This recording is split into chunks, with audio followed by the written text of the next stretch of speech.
Hə. Başına döndüyüm Ayqə Şəypəri. Adətdir dərərlər yaz bənövşəni. Ağ nazik əlinlə dərd dəstə bağla. Tər buxaq altında düz bənövşəni. Tanrı səni xoş cəmala yetirmiş. Səni görən aşiq ağlın itirmiş. Mələklər mi dərmiş, göydən gətirmiş. Heyf ki, dəriblər az bənövşəni. Yatmaq vaxtı deyil, dur oxu. Dur.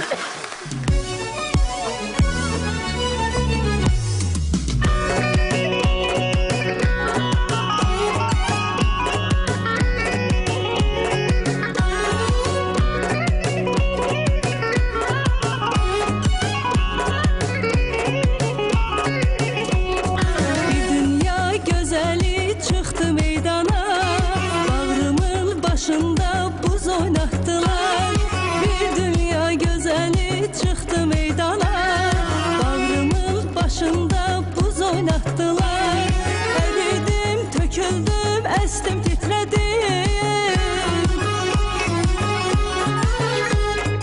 Eridim, töküldüm, estim, titredim. Elə bir sinemde göz oynattılar. Elə bir sinemde göz oynattılar.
Sergi yaradı kızdan kadına. Allah danışırdı eşkin adına. Bir sergi yaradı kızdan kadına. Allah danışırdı eşkin adına. Bu toy Zəlim xanım çıkmaz yadınla. Bu toy qonaqları çıkmaz yadınla. Bu toyda bir güzel kız oynattılar. Bu toyda bir güzel kız oynattılar. Allah bu toyda bir güzel kız oynattılar. Allah bu toyda bir güzel kız oynattılar. Çevirip başına tuz oynattılar.